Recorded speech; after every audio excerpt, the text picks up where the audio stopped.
अगर आपके एसबीआई के सेविंग अकाउंट में 50,000 रुपए से ज्यादा पड़ा हुआ है तो आप लॉस कर रहे हो। ये बात बैंक आपको कभी नहीं बताएगा, लेकिन आज के इस वीडियो में मैं आपको एग्जाम्पल के साथ समझाने वाला हूं कि आखिर लॉन्ग टर्म तक सेविंग अकाउंट में पैसा रखने से कितना लॉस होता है। तो मान लेते हैं कि आपका जो सेविंग अकाउंट है वो एसबीआई बैंक में, और एसबीआई का अगर आप सेविंग इंटरेस्ट देखोगे भी तो 2.5% का चल रहा है, यानी कि 2.5% का। अब 50,000 रुपया अगर आपने अपने अकाउंट में भी रख रखा है तो उस 50,000 के ऊपर 2.5% के हिसाब से एक साल में आपका ब्याज बनेगा वो 1,250 रुपये बनेगा। अगर देखा जाए तो यहाँ पे आपको पैसा बढ़ता हुआ ही दिखेगा, लेकिन एक्चुअल में आपको नुकसान किस तरह से होता है ये समझते हैं। तो देखिए, आपको पता होगा कि हर साल जो है सो कुछ ना कुछ महंगाई बढ़ जाता है, ठीक है। तो यहाँ पे जो एवरेज महंगाई बढ़ता है दोस्तों, लगभग 6% के आसपास बढ़ता है। इसका मतलब ये हुआ कि लगभग 50,000 के ऊपर अगर आप देखोगे तो 3,000 रुपया महंगाई का बढ़ जाता है।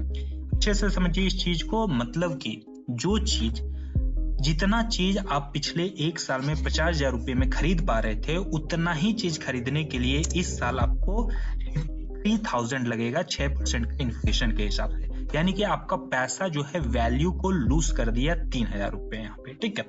तो देखिए, आपको चाहिए 53,000, लेकिन आपका पैसा बढ़ के जो बना है वो 51,250 रुपीज बना है, अगर 1,250 रुपया ऐड किया जाए 50,000 में, तो ठीक है।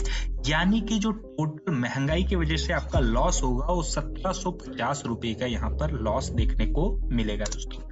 अब देखिए, अब इसका सॉल्यूशन क्या है, मतलब कि जो स्मार्ट लोग होते हैं वो क्या करते हैं, कैसे अपने पैसे को महंगाई को खाने से बचाते हैं दोस्तों।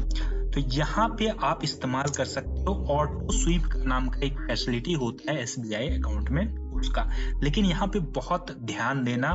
देखिए, इसको आपको वीडियो को एंड तक देखना है, क्योंकि देखिए ऑटो स्वीप फैसिलिटी जो है वो सबके लिए यहाँ पे हेल्पफुल नहीं है। कुछ केसेस में आपको ऑटो स्वीप फैसिलिटी ऑन करने के बाद जो है सेविंग अकाउंट से भी कम रिटर्न्स देखने को मिलेगा, यानी कि आपको और ज्यादा नुकसान होगा।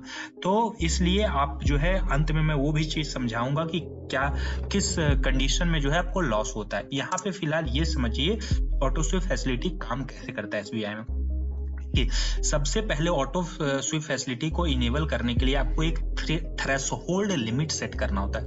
क्या हुआ इसका मतलब? इसका मतलब ये हुआ कि आप बैंक को सिंपली ये बताते हो कि जब भी एक अमाउंट के बाद आपका अकाउंट में पैसा बढ़ता है तो जो बढ़ा हुआ पैसा है वो ऑटोमेटिक यहाँ पे उसका एफडी बना देना, ऑटो एफडी बना देना। यानी कि एग्जाम्पल के लिए अगर लिया जाए कि 25,000 रुपया का आप थ्रेशोल्ड लिमिट रखते हो और आपके अकाउंट में 50,000 रुपया आ जाता है, तो बचा हुआ जो 25,000 रुपया है उसका बैंक ऑटोमेटिक यहाँ पे एफडी बना देगा। अब फायदा क्या होगा इस पे, जो ये एफडी बना है ऑटोमेटिक यहाँ पे आपके लिए 5 से 7% का रिटर्न्स जनरेट करने लगेगा, जो कि है यहाँ पे एफडी का यहाँ पे रिटर्न्स, ठीक है। अब देखिए, लेकिन जो लिक्विडिटी है आपका वो सेविंग वाला ही रहेगा, मतलब कि कभी भी आप पैसे को विड्रॉ कर सकते हो। लेकिन लिक्विडिटी काम यहाँ पे कैसे करेगा? देखिए, अगर आपने जो थ्रेशोल्ड लिमिट सेट किया 25,000 50,000 जो भी करोगे, अगर आपने उतना ही विड्रॉ कर रहे हो सेविंग अकाउंट से, ठीक है, थ्रेशोल्ड लिमिट जितना ही, तब तो कोई दिक्कत नहीं है, आपका यहाँ से डायरेक्ट थ्रेशोल्ड लिमिट से आपका पैसा जो अकाउंट में रहेगा उसी से निकल के आ जाएगा।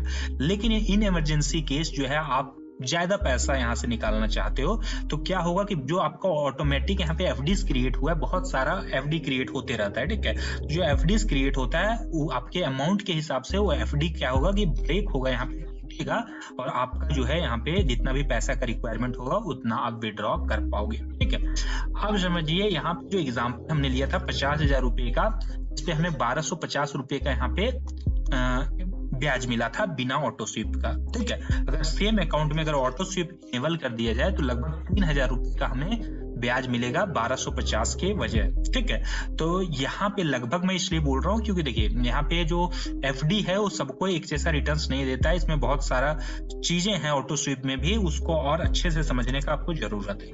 यहाँ पे आप देख सकते हो 1,750 रुपए का हमें यहाँ पे लाभ हुआ, लगभग 1,750 रुपए, जो कि यहाँ पे महंगाई को अच्छे से लॉस कर देता है, मार देता है, ठीक है। यहाँ पे जो ऑटो स्वीप फैसिलिटी है आपका, वो आपके पैसे को महंगाई से लड़ने में मदद करता है।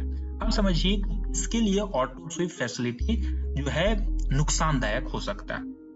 देखिए, अपने आप में एक फुल वीडियो का टॉपिक है दोस्तों, क्योंकि इसमें बहुत चीज आपको एक्सप्लेन करने का जरूरत है यहाँ पे कि यहाँ पे देखिए पेनल्टीज होते हैं, ठीक है, अलग अलग तरह का एसबीआई का पेनल्टीज है, क्योंकि ऑटो स्वीप हो या कुछ भी हो, यहाँ पे वन आपका एफडी ही रहा है, ठीक है, एफडी ही रहा है, और एफडी टूटेगा तो आपका यहाँ पे पेनल्टी लगेगा जो एसबीआई लगाता है, लगभग 1% का यहाँ पे पेनल चार्ज रहता है एसबीआई का। तो एफडी कब यहाँ पे पेनल्टी लगाएगा, जब प्री मैच्योर यहाँ पे टूट जाएगा दोस्तों, ठीक है। तो देखिए यहाँ पे आपका अगर इस तरह का बिहेवियर है कि जितना भी पैसा आपके अकाउंट में आता है वो सारा हमेशा खर्च करते रहते हो आप, मतलब सारा खर्च कर देते हो और आप डिसिप्लिन नहीं हो, तो ऑटो स्वीप आपको नुकसान ही देगा यहाँ पे, ठीक है।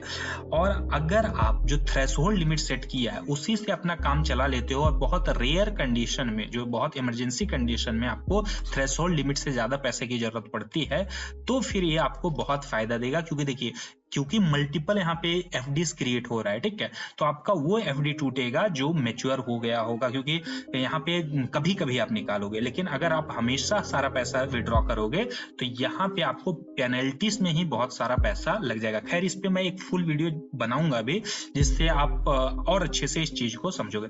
दूसरा है कि जो लॉन्ग टर्म इन्वेस्टर है या जो कोई गोल प्लानिंग कर रहे हैं इन्वेस्टमेंट के लिए, जैसे कि अगर आप जो है यहाँ पे क्या बोलते हैं इसको, कार के लिए, घर के लिए, शादी के लिए, एजुकेशन के लिए अगर प्लान कर रहे हो और उसके लिए इन्वेस्ट करना चाहते हो, तो ऑटो स्वीप आपके लिए ठीक नहीं है। उसके लिए आप एफडी की तरफ जा सकते हो, क्योंकि वहां पे देखिए एक बिहेवियर, यहाँ पे इंटरेस्ट में आपको फर्क नहीं पड़ेगा, ठीक है, लेकिन यहाँ पे जो है बिहेवियर में जरूर फर्क पड़ेगा। वहां पे आपका पैसा लॉक रहता है एफडी में, और यहाँ पे आपका पैसा लिक्विड रहता है। तो आप अगर कोई यहाँ पे जो है इंपॉर्टेंट गोल है तो आप यहाँ पे पैसे खर्च कर दोगे, क्योंकि यहाँ पे लिक्विड रहता है पैसा, ठीक है। तो लॉन्ग टर्म के लिए प्योर एफडी सही हो सकता है। तो नेक्स्ट वीडियो में मैं आपको ये बताने वाला हूँ कि ऑटो स्वीप फैसिलिटी अगर आप इनेबल करते हो तो कौन कौन से मिस्टेक आपको नहीं करने। तो जरूर इस वीडियो को लाइक करके चैनल को सब्सक्राइब कर लीजिएगा, ताकि वो वीडियो आपसे मिस ना हो दोस्तों। इसी तरह के और इम्पोर्टेंट पैसे बचाने का जो टिप्स है और ट्रिक्स है वो जानने के लिए मेरे साथ इस चैनल पे जुड़े रहिएगा। मिलते हैं अगले वीडियो में।